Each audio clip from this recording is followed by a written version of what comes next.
Today we'll be doing this technique called illumination. Is it really called that? I don't know, it just sounds cool. It's one of my favorite techniques because it makes it seem like your eyes are glowing. So the two main products I use for this is a NYX shadow stick and a very white shadow. Now you want to use a good eye primer.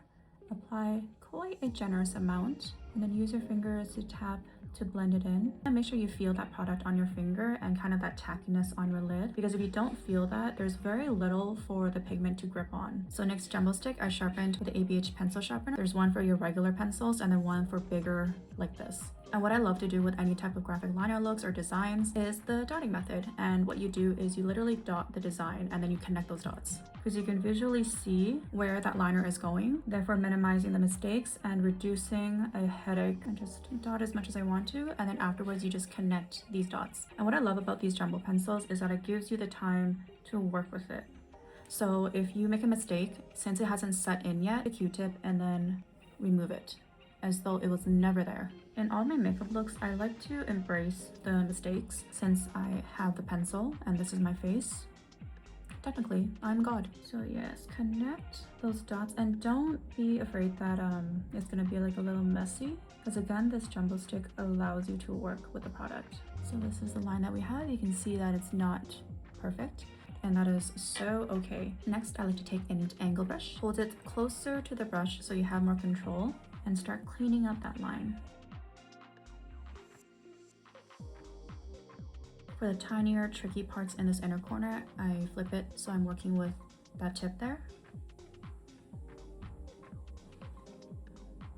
You can also work with a brush like this, whatever tiny brush you're comfortable with, as long as it cleans up that line. This is pretty much the draft of the liner. And you'll notice when you're watching a lot of artists like painters and sketching, you'll notice that they have like a rough sketch and then a better sketch and then a better one and then a good copy. That is what I apply to makeup. It's a very practical way to approach makeup, and working in layers, you can build up the pigment, refine the design, minimize your mistakes, learning how to work with mistakes, seeing how flexible a product can be. Your brain is going through a process of, okay, this is the rough sketch and I'm gonna change something here and change something here, and you're gonna see the vision basically come to life. Because you're working with white, it's a fairly easy makeup product to clean up. You can take a Q-tip to refine any areas, as well as treat this eye look like a cut crease, where you can take concealer and then clean up lines for sharper edges. And pro tip, if you're going over with another shade, it's even easier to mask and sharpen. Let my big vein hand show you. Imagine this is a close-up of the graphic liner and we go, oopsie hee hee, the white spilled over. Take a light, compact, short brush. If it's too fluffy and loose, it won't give you that sharp edge. Gently tap over where you want to cover, just like concealer, but with shadow instead, to sharpen that line. We're gonna do that near the end when we're using the shadow for this look. Back to just where we were, repeat the steps, going back and forth with the jumbo stick, blending it out, adding it back in. We're adding product, but the opacity gets blended out, so we add it back in again. It's not in vain. Each time you blend out that liner, think of it as the primer for the white shadow. It'll become a nice gradient, because when you look at light, right at the source, like the light bulb,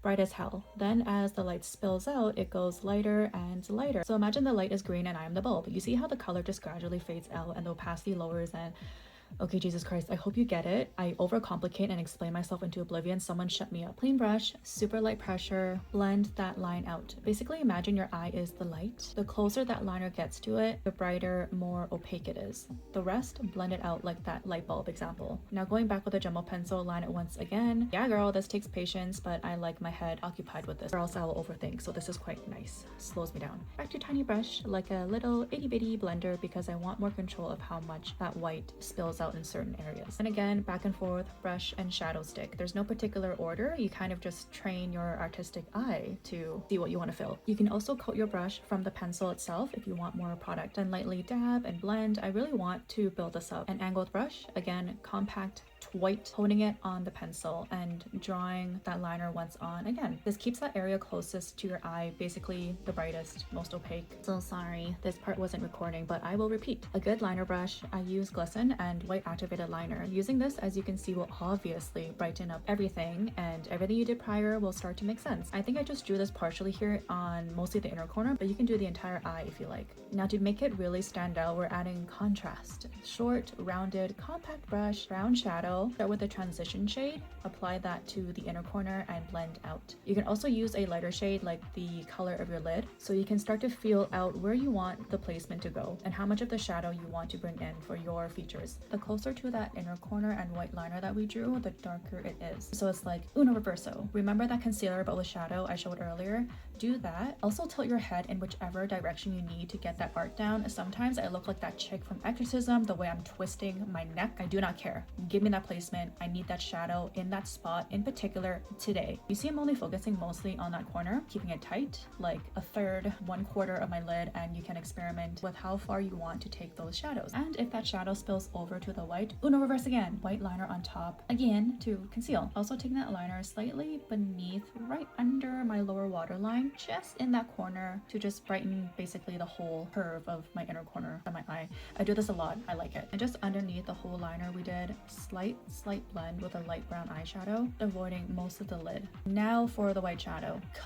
Coat. And then stamping above that liner. Carefully, lightly, lovingly, and blend it upwards and outwards. Like a lot of art, the foundation and the prep takes the most, but the finishing touches make it worth it. Now remember the gradient and fade outwards. Clean, fluffy brush. Blend, not on the liner, but on the outer edges. I coated just the side of another compact short brush. Yes, I love compact short brushes.